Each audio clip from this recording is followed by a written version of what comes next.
পিছুটা ছাড়ে না, বোঝালে বোঝে না, বিদায় এ সময় অভিমান থামে না।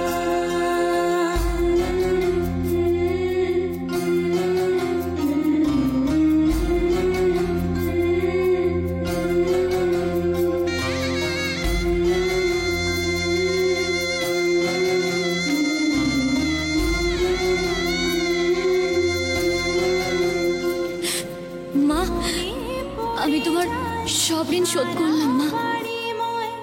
ছেলেবেলা দিন কাটানো সময়, স্নেহ মাখাসে মায়ের আঁচল, বাবার আদর ছেড়ে যেতে হয়, চারপাশে মন শোনে, চারপাশে মন শোনে কোন সুরে শানায়, সে কথা কিভাবে কাকে শোনাই, পিছুটা ছাড়ে না, বোঝালে বোঝে না, বিদায় এ সময় অভিমান থামে না।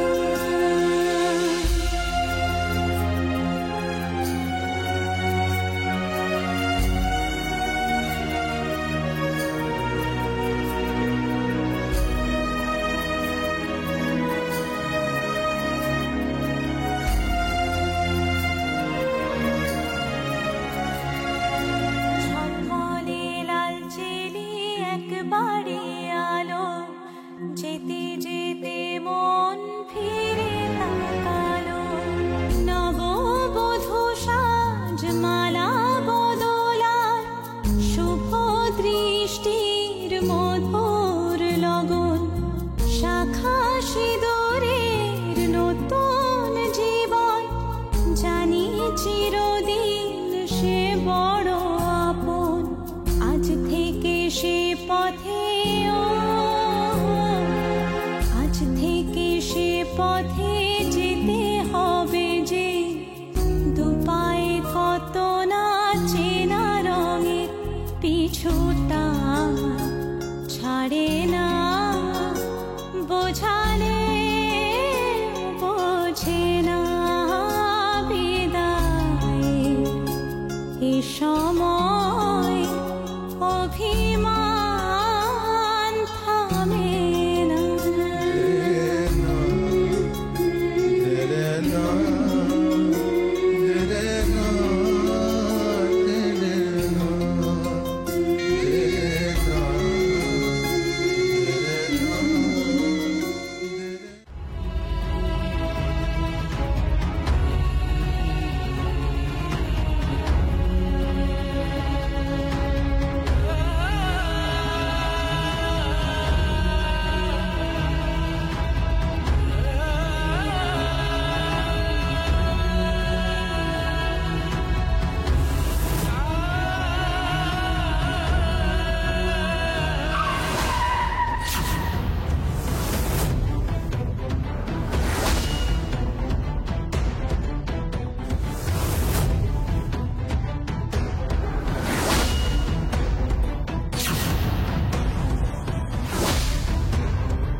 তাহলে পিতৃ তার খেলাটা শুরু করে দিয়েছে, আর সঙ্গে আছে ওই মুখার্জি পরিবারের প্রিয়দর্শিনী মুখার্জি আর আঁচল মুখার্জি।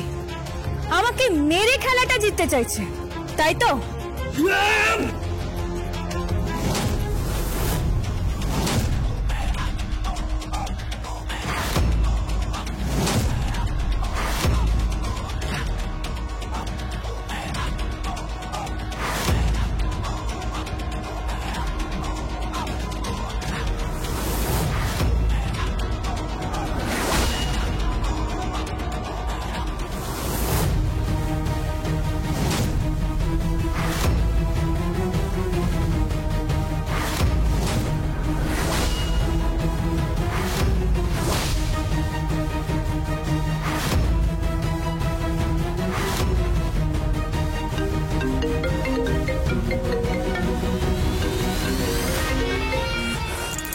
হ্যালো, তোমার দিদিকে নিয়ে এই মুখার্জি বাড়িতে পৌঁছানোর স্বপ্নটা কিন্তু তোমার আর পূরণ হলো না শুভ। ওই জমিন হাঁটাতেই তোমার মৃত্যু ঘটবে, আর ওখানেই তৈরি হবে তোমার স্মৃতি সৌধ। তুমি চিন্তা করো না, আমরা আসবো, আমরা সবাই মিলে এসে শোক পালন করে নিশ্চয়ই যাব।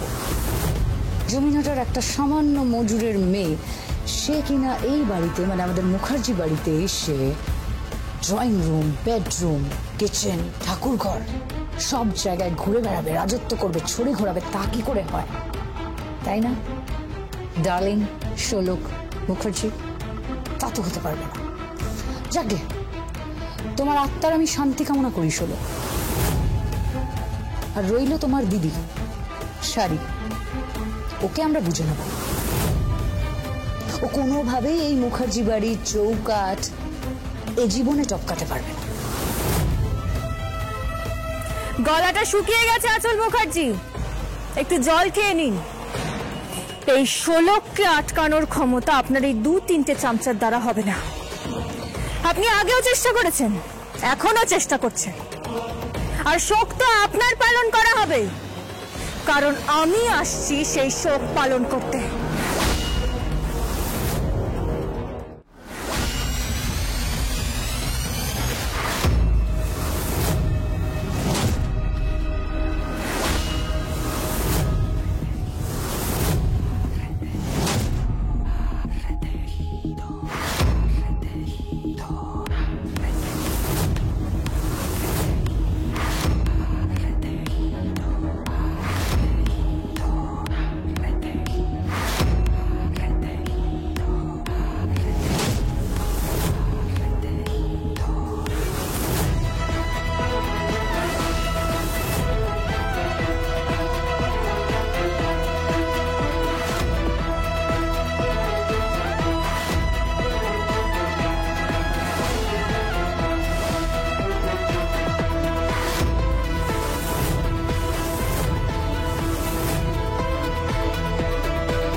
আশা করি কাজটা শেষ করতে পেরেছো। শোনো মন্দি, ওই লাশটাকে হয় ওখানে কোনো জমিতে পুঁতে দেবে, নইলে নদীতে ফেলে দেবে। ওই বডি যেন ওখান থেকেই শহরে না ঢুকতে পারে। রায়বাঘিনী নন্দিনী নামতে নামতে আপনি কোথায় নেমেছেন? মানুষের জীবনের আপনার কাছে কোনো মূল্য নেই, কোনো মূল্য নেই। শুধু নিজের আখের গোছানো ছাড়া কিচ্ছু নেই আপনার ছাড়া, কিচ্ছু না। কিন্তু এত সহজ না। শাড়িও শহরে যাবে, শাড়িও মুখার্জি বাড়ির দরজায় দাঁড়াবে, আর রইল বাকি চৌকাঠ টপকানোর কথা। তার জন্য তো শোলক আছে। যতই উঁচু চৌকাঠ হোক না কেন, ঠিক টপকে দেব। রায়বাঘিনী নন্দিনী টপকে দেবই আমি।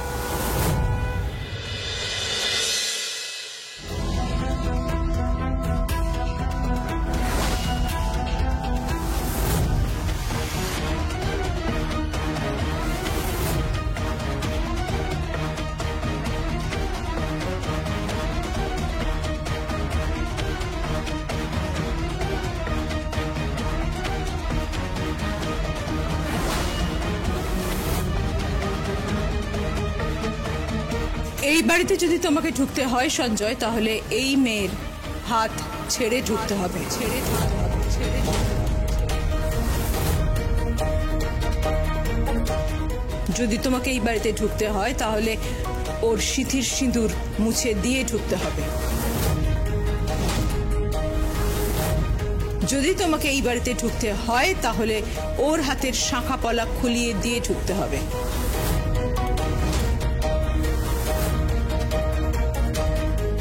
যদি এগুলো করতে পারো তবেই তুমি এই বাড়িতে ঢুকতে পারবে। হ্যাঁ, বেসিক্যালি এই বিয়েটাকে তোমায় ডিনাই করে বাড়িতে ঢুকতে হবে সঞ্জয়। এই বিয়েটা তো আইন সিদ্ধই নয় সঞ্জয়, আমরা কিন্তু প্রমাণ করে দেব যে বিয়েটা তোমার সাথে এই মেয়েটাকে জোর করে দেওয়া হয়েছে। এই মেয়েটার বিয়ে হওয়ার কথা ছিল নাড়ু নামের একটি ছেলের সাথে জমিনহাটার, যার বাবার নাম হলো মনসাচরণ। ঘটনাচক্রে বিয়ে ঠিক আগে তুমি সেখানে পৌঁছো এবং একটা সিন ক্রিয়েট হওয়ার পরে জোর করে তোমার সাথে এই মেয়েটার বিয়ে দিয়ে দেওয়া হয়। এটা আমরা প্রমাণ করে ফেলতে পারবো যেটা আইন সিদ্ধই নয়, কিন্তু তার জন্য লাগবে তোমার কনসেন্ট। তোমার কনসেন্ট পেলে আমরা এটা করতে পারবো। আর এই বাড়িতে যদি তোমাকে ফার্দার ঢুকতে হয় তাহলে এই শর্তটা মেনেই ঢুকতে হবে। মানে তোমার এই বিয়ের জোরটাকে তুমি এখানেই ফেলে ঢুকবে, এই বাড়ির ছেলে হিসেবে ঢুকবে, জমিনহাটার কোনো মজুরের মেয়ের স্বামী হিসেবে নয় সঞ্জয়।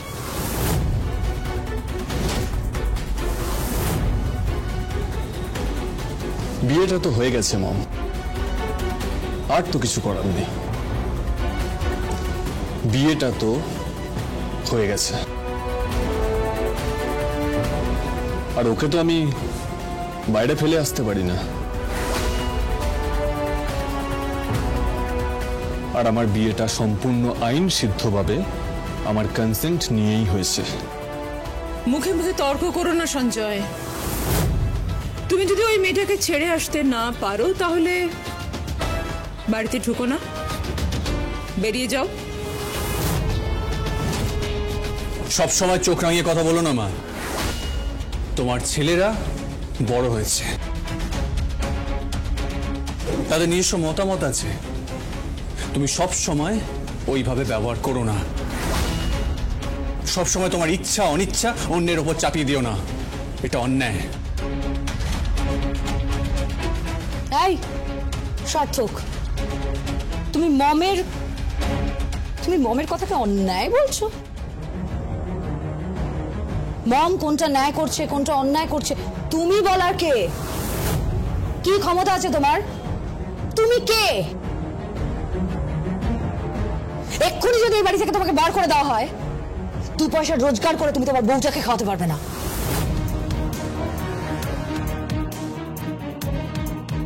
বুঝতে পেরেছো? তাই চুপ করে থাকবে। এই মেয়ে এই বাড়িতে ঢুকবে না, ঢুকবে না, ঢুকবে না, বাস দ্যাটস ইট, এটাই শেষ কথা। তুই এই মেয়েটার মধ্যে কি এমন দেখলি? হ্যাঁ, কি এমন দেখলি? একটা আনকালচার ইলিটারেট মেয়ে, মানে সগর্ভে তুই ওকে নিয়ে বাড়ির দরজার সামনে দাঁড়িয়ে বরণ টরণ করে বউ হিসেবে বাড়িতে নিয়ে আসছিস। আরে লোকে দেখবে কি বলবে? আরে ওই বুদ্ধিটা, ওই বোধটুকু ওর আছে নাকি? ওর তো নিজেরই কোনো স্ট্যান্ডার্ড নেই, কোনো ক্লাস নেই। হ্যাঁ, বাবার মতোই হয়েছে একদম। ভদ্রভাবে কথা বল, ভুলে যাস না উনি আমার ড্যাডি হন, তাই ভদ্রভাবে কথা বল। আর তোর আস্পর্ধা দেখে আমি অবাক হচ্ছি। মম, তুমি কিচ্ছু বলবে না? আর বদ্দি ভাই তুইও কিছু বলবি না? না, বলার মতন তো এমন কোনো কথা ওরা বলেনি, বরং ঠিকই বলেছে। সত্যিই তো আমার 2 ছেলে বাবার মতোই হয়েছে।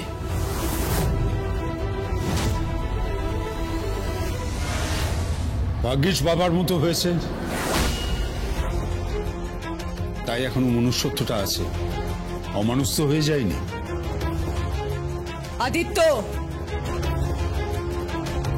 চিৎকার করো না, একদম চিৎকার করো না।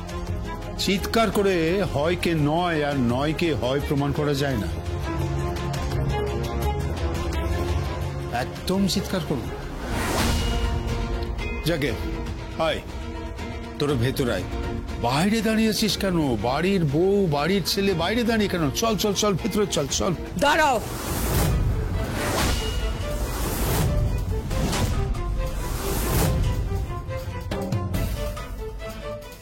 এখানে কেউ ঢুকবে না, ওরা কেউ এই বাড়িতে ঢুকবে না। Security, yes ma'am. এদের কাউকে বাড়ির মধ্যে ঢুকতে দেবে না। এরা কেউ যেন বাড়ির চৌকাঠ ডিঙোতে না পারে। যদি কেউ বাড়ির মধ্যে ঢোকার চেষ্টা করে বার করে দেবে,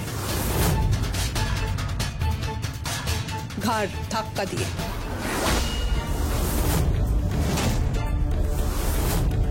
আমি এ বাড়ির বউ। আপনাদের বাড়ির বউরা বুঝি এরকম ব্যবহার পায়? Shut up shut up. কিসের বউ? কিসের বউ তুমি? একটা ইলিটারেট মেয়ে, পড়াশুনো কিছু জানে না, কালচার নেই কোনো, বাড়ির বউ। আমি সঞ্জয়ের রুচি দেখে অবাক হয়ে যাচ্ছি, অবাক হয়ে যাচ্ছি আমি। সঞ্জয়, সার্থক, সঞ্জয়, আমার দুই ভাই, এদের রুচি দেখলে আমি অবাক হয়ে যাচ্ছি। তোমরা এতটা নিচে নামতে পারো? ওরা হয়তো নিচে নামেনি, ওদের নিচে নামানো হয়েছে। একদমই তাই, আমারও তাই মনে হয়। ওদেরকে ফাঁসানো হয়েছে। দেখতে শুনতে তো খারাপ নয়। ঠিক করে কথা বল, ভদ্রভাবে কথা বল। এর থেকে আর কিভাবে ভদ্রভাবে কথা বলবে? আহ, চুপ করো তোমরা। সিকিউরিটি, হ্যাঁ ম্যাডাম বলুন। এদের বাড়ির গেটের বাইরে বার করে দাও, তারপর আমাকে খবর দিও। Yes ma'am. প্রিয়দর্শিনী, তোমার ঔদ্ধত্য আর অহংকার কিন্তু তোমার সীমা ছাড়িয়ে যাচ্ছে। নিজের সীমার মধ্যে থাকার চেষ্টা করো, এরপর কিন্তু উপরওয়ালাও তোমাকে ক্ষমা করবে না। তুমি একই জিনিসের পুনরাবৃত্তি করে যাচ্ছ। ভুল করছো। আমি কোনো পুনরাবৃত্তি করিনি আদিত্য। যেটা হওয়া উচিত আমি ঠিক সেটাই করছি।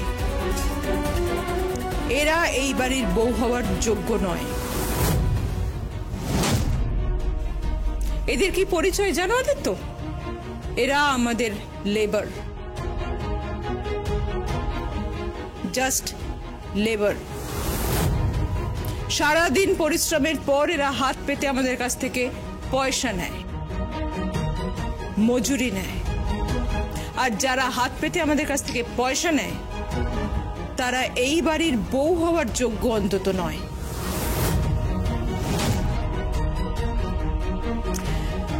কিছু মনে করো না আদিত্য, এদের ক্লাস, এদের স্ট্যাটাস, এদের রুচি বাধা হয়ে দাঁড়িয়েছে। এরা আমাদের বাড়ির বউ হতে পারে না।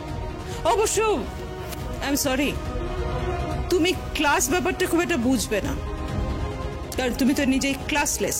প্রিয়দর্শিনী, তুমি সিকিউরিটির সামনে, সকলের সামনে, তোমার ছেলের বউয়ের সামনে আমাকে অপমান করছো। আর কি করবো আদিত্য, কি করব? তোমার সন্তানেরা, তোমার ছেলেরা যে সীমা ছাড়িয়ে যাচ্ছে, লিমিট ক্রস করে দিচ্ছে।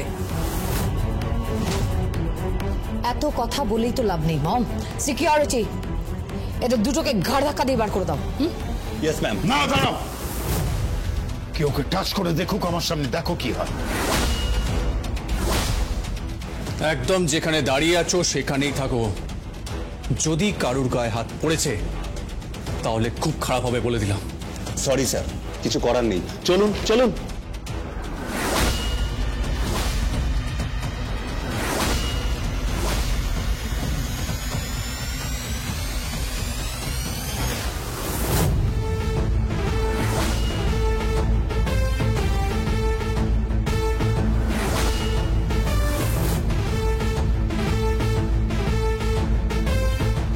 মুখার্জি বাড়ির বউয়ের হাত ধরার জন্য যোগ্যতা লাগে,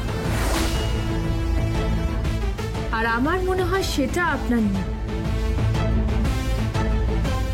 আপনি আপনার সীমা অতিক্রম করছেন। ষোলক,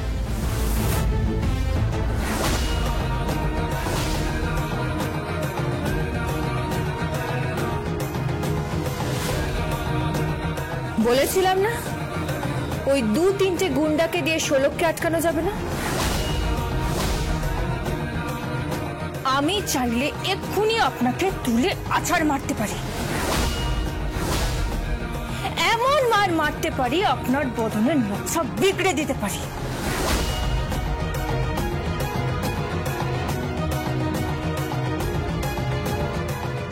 আপনাকে টেনে হিচড়ে বাড়ির বাইরে বের করে দিতে পারি। জনগণের সামনে আপনার মুখোশ খুলে দিতে পারি। তারপর আমি থানায় যেতে পারি, আপনার নামে ডায়েরি করতে পারি, থানায় তুলে নিয়ে গিয়ে লকআপে পড়তে পারি। কথাটা মাথায় রাখবেন। এত বড় স্পর্ধা? হ্যাঁ। নিজের লিমিটের মধ্যে থাকো। কোথায় আমার দিদি শাশুড়ি? কোথায়? এই তো